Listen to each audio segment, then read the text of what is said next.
Friends, ನಾನು ನೀರು ದೋಸೆ ಅಂದರೆ ಮಂಗಳೂರಲ್ಲಿ ಮಾಡುವಂತಹ ನೀರು ದೋಸೆ ಹೇಗೆ ಮಾಡೋದು ಅಂತ ನಾನು ತಿಳಿಸ್ಕೊಡ್ತೇನೆ ನಿಮಗೆ. ಇವತ್ತು ನಾನು ಒಂದು ಈ ಅಳತೆಯಲ್ಲಿ 2.5 ಲೋಟ ಬೆಳ್ತಿಗೆ ಅಕ್ಕಿ ಅಂದರೆ ದೋಸೆ ಹಾಕಿ ನೆನೆ ಹಾಕಿದ್ದೇನೆ. ಇದನ್ನು ನಾನು ರಾತ್ರಿ ಹಾಕ್ತೇನೆ ನೆನೆಯಲಿಕ್ಕೆ, ಬೆಳಿಗ್ಗೆ ರುಬ್ಬಿ ದೋಸೆ ಮಾಡೋದು ಹೇಗೆ ಅಂತ ತೋರಿಸ್ತೇನೆ.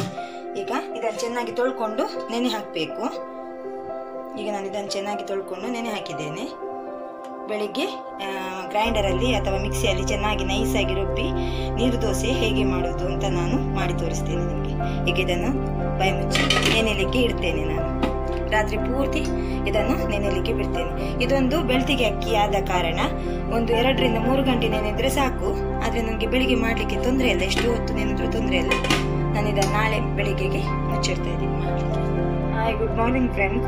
ಇವತ್ತು ನಾನು ನೀರು ದೋಸೆ ಹೇಗೆ ರುಬ್ಬಿ ಮಾಡುವುದು ಅಂತ ತೋರಿಸ್ತೇನೆ. ನಿನ್ನೆ ರಾತ್ರಿ ನಾನು ಅಕ್ಕಿ ನೆನೆ ಹಾಕಿಟ್ಟಿದ್ದೇನೆ. ಈಗ ಅದನ್ನು ಗ್ರೈಂಡರ್ಗೆ ಹಾಕಿ ಚೆನ್ನಾಗಿ ರುಬ್ಕೊಳ್ತೇನೆ. ಇದಕ್ಕೆ ನೋಡಿ ಏನೆಲ್ಲ ಬೇಕು ಅಂತ ನೋಡ್ಕೊಳ್ಳಿ.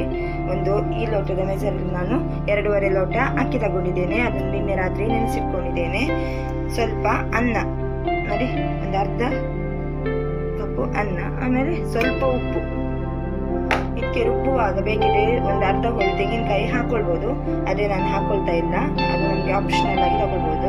ನಾನು ಚಟ್ನಿ ಮಾಡ್ತಾ ಇದ್ದೇನೆ ಇದಕ್ಕೆ, ಹಾಗಾಗಿ ತೆಂಗಿನಕಾಯಿ ಇದಕ್ಕೆ ನಾನು ಹಾಕ್ತಾ ಇಲ್ಲ. ನನಗೆ ರುಬ್ಬುವ ವಿಧಾನವನ್ನು ನಿಮಗೆ ತೋರಿಸ್ತೀನಿ. ಈಗ ಮೊದಲಿಗೆ ಅಕ್ಕಿ ರಾತ್ರಿಯಲ್ಲಿ ನಿಂತಹ ಬೆಳಕಿಗೆ ದೋಸೆ ಅಕ್ಕಿಯನ್ನು ಹಾಕೊಂಡಿದ್ದೇನೆ. ಚೆನ್ನಾಗಿ ನೈಸಾಗಿ ರುಬ್ಕೊಂಡು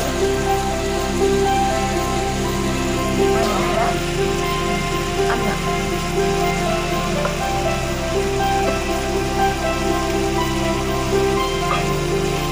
ಆಮೇಲೆ ಇದಕ್ಕೆ ನಾನು ಉಪ್ಪು ಸೇರಿಸ್ಕೊಳ್ತಾ ಇದ್ದೇನೆ. ರುಚಿಗೆ ತಕ್ಕಷ್ಟು ಉಪ್ಪು,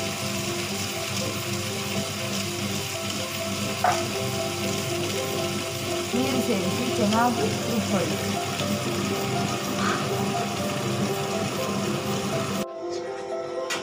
ಈಗ ನಾನು ರುಬ್ಬಿಟ್ಟಂತಹ ನೀರು ದೋಸೆ ಹಿಟ್ಟನ್ನು ಗ್ರೈಂಡರ್ನಿಂದ ತೆಗೆದಿದ್ದೇನೆ. ನೋಡಿ, ಇದರಲ್ಲಿ ಇಷ್ಟು ತೆಳು ಸಾಕು, ತುಂಬ ದಪ್ಪನೂ ಬೇಡ, ತುಂಬ ತೆಳುನೂ ಬೇಡ. ನೋಡಿ, ಈ ಹದಕ್ಕೆ ಹಿಟ್ಟನ್ನು ಕಲಿಸ್ಕೊಳ್ಳಿ ನೀವು. ನೋಡಿ,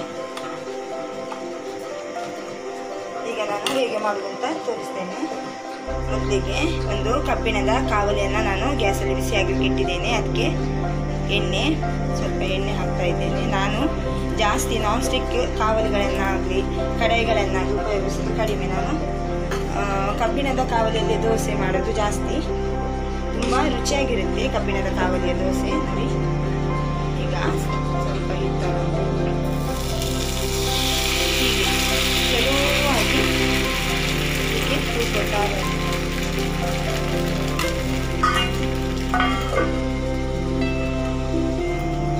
ಈಗ ದೋಸೆ ಫ್ರೈ ಆಗ್ತಾ ಬಂದಿದೆ. ನೋಡಿ, ಈಗ ನಾನು ಇದನ್ನು ಕಾವಲಿಯಿಂದ ತೆಗಿದ್ದೇನೆ. ನಿಧಾನಕ್ಕೆ ಹೀಗೆ ತೆಗೀರಿ.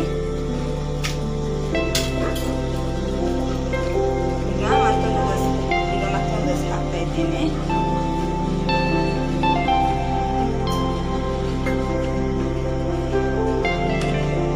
ಹಿಟ್ಟನ್ನು ಚೆನ್ನಾಗಿ ಕಲಸಿ ಹಾಕೊಳ್ಳಿ. ದೋಸೆ ದಪ್ಪದ ಹಿಟ್ಟು ಒಮ್ಮೆ ಕೆಳಗೆ ತೆಳುವಾಗಿ ಹಾಕೊಳ್ಳೋಕ್ಕೆ ಟ್ರೈ ಮಾಡಿ ನೀವು.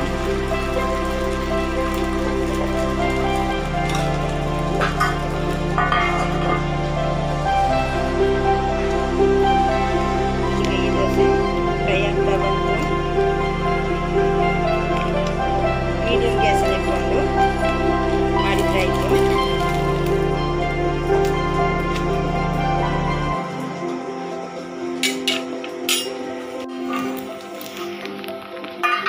ಹದವಾಗಿ ಕಾಯ್ತಾ ಬಂದಿದೆ ನೋಡಿ ನೀರು ದೋಸೆ. ಇದನ್ನೀಗ ನಾನು ಅಲ್ಲೇ ಹೀಗೆ ಉಲ್ಟ ಮಾಡ್ಕೊಳ್ತೇನೆ. ಈ ಥರನೂ ಕೂಡ ನಾವು ನೀರು ದೋಸೆಯನ್ನು ತಗೊಳ್ಬೋದು ಕಾವಲಿಯಿಂದ. ನಮಗೆ ಅಭ್ಯಾಸ ಇದೆ, ಅಭ್ಯಾಸ ಇಲ್ಲದವರಿಗೆ ಹೇಳಿದೆ ನಾನು ಕಾವಲಿಯಲ್ಲಿ ಫೋಲ್ಡ್ ಮಾಡಿ ತೆಗಿಬೋದು. ಈಸಿ ಇದೆ, 1-2 ಸತಿ ಮಾಡುವಾಗ ಗೊತ್ತಾಗ್ತದೆ. ತಿನ್ನಲಿಕ್ಕೆ ತುಂಬ ರುಚಿಯಾಗಿರ್ತದೆ. ನಾನ್ ಸ್ಟಿಕ್ಕಿಗಿಂತ ಕಬ್ಬಿಣದ ಕಾವಲಿಯಲ್ಲೇ ಮಾಡಲಿಕ್ಕೆ ಟ್ರೈ ಮಾಡಿ, ರುಚಿ ಚೆನ್ನಾಗಿರುತ್ತೆ ಮಾಡಿದ. ಈಗ ಇನ್ನೊಂದು ನೀರು ದೋಸೆ ಹಾಕಿದೆ, ಅದನ್ನು ಕೂಡ ನಾನೀಗ ತೆಗಿತಾ ಇದ್ದೇನೆ. ಬಿಸಿ ಬಿಸಿಯಾದ ಮಂಗಳೂರು ಶೈಲಿಯ ನೀರು ದೋಸೆ ರೆಡಿಯಾಗಿದೆ. ಇದನ್ನು ನಾನು ಚಟ್ನಿಯೊಂದಿಗೆ ಸರ್ವ್ ಮಾಡ್ತಾ ಇದ್ದೇನೆ. ಈ ರೆಸಿಪಿ ನೀವು ಕೂಡ ಮನೆಯಲ್ಲಿ ಟ್ರೈ ಮಾಡಿ. ಈ ರೆಸಿಪಿ ನಿಮಗೆ ಇಷ್ಟವಾದಲ್ಲಿ ಲೈಕ್ ಮಾಡಿ, ಕಮೆಂಟ್ ಮಾಡಿ, ಶೇರ್ ಮಾಡಿ, ಸಬ್ಸ್ಕ್ರೈಬ್ ಮಾಡಿ. ಧನ್ಯವಾದಗಳು.